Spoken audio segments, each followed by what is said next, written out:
असन एक ग्राउंडा च अगर क्रिकेट ना मैदान होवे, कोई वॉलीबॉल ना मैदान होवे या कोई कबड्डी ना मुकाबला होवे, किसी भी मैदान च अगर कोई चार चांद लाने रौनक ला दे जेड़ा क्राउड चार्ज करने लेन असन नाल मौजूद हो। आमिर भाई इन्हां नाल जरा गुफ्तगू करने दिलचस्पी किस्म में। अस्सलाम वालेकुम। वालेकुम सलाम जी। आमिर भाई गल सुनो, गल्लां करनो ते मिंट कोल भी खत्म होवन जांदे, लेकिन 3 घंटे 4 घंटे क्राउड जगा के रखना, चार्ज रखना, किस तरह तुसा फन आया ते कि जो सब मेंटेन करने हो? पहली तो गल है कि मैं तुम्हारे चैनल का बड़ा शुक्रगुजार हाँ कि ना काबिल सन समझे।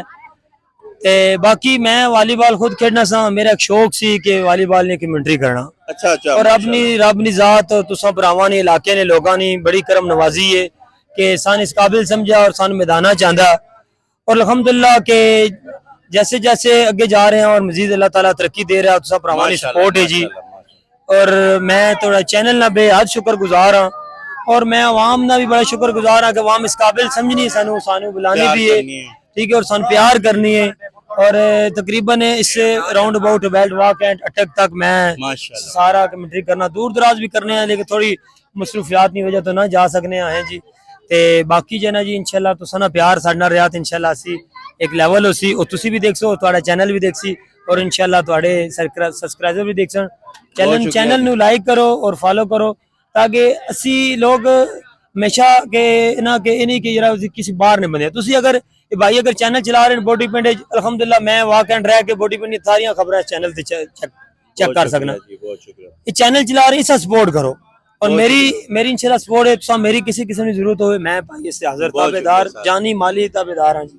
अच्छा आमिर भाई, आखिर एक असन मीडिया चैनल तुसी देखने रहने, जैसा कि कोई राय अपनी तरफों देने हो, असी बेहतर करना चाहवा साथ किस तरह ते, और अपने असन बोटी ने इलाके ने लोगों से एक छोटा सा मैसेज। बड़े अच्छे लोग हो ते लजपाल लोग हो, जिला बंदा मेहमान आवे उसे प्यार दो, ठीक है जी। हार जीत होनी रहनी है, लेकिन एक दफा बंदा बोटी पिंड आवे पता चले किसी ग्रां आया, ठीक है, अपनी ग्रां की इज्जत कराओ, ठीक है जी। मेरी कोशिश है खेड करो, खेड से कोई चीज जरूरत है साढ़े से रह असी हाजिर हाँ फ्री कमेंट्री करने, कोई किसी को किसी किस्म पैसा नहीं तलब करने ताकि लोगों शौक पैदा हुए। और तुम्हारे चैनल ने और जी ऑर्गेनाइजर मैच ने आज बॉडी पेंट सकाफती खेड खेड़ा गया है वालीबॉल ना, और पंजाबी च गल्लां हो रही तुहाडे नाल। ते साडा मेरा अपना ग्रां है बॉडी पेंट, मैं तमाम बॉडी पेंट से एक मेरी तरफों ऐलान है, मेरी तरफों कोई किसी किस्म की मदद जरूरत हो तो बिल्कुल मैं आज देसी गपशप चैनल ने स्पेशली थोड़ा अदा है कि साडा लगदे हैं वास्ते दिल दरिया भावे अपनी आप मुकाना, अल्लाह दित्ती अख पहचान आली लेंदे सजन को सजन से आना, चलो नित नहीं दर्द जरूरत वेले भाई वाल दे रख दे माना, देसी चैनल वाले बेली सदन ता जुतियां कदी नहीं पाइयां सजमियां बेली जिंदाबाद जिंदाबाद।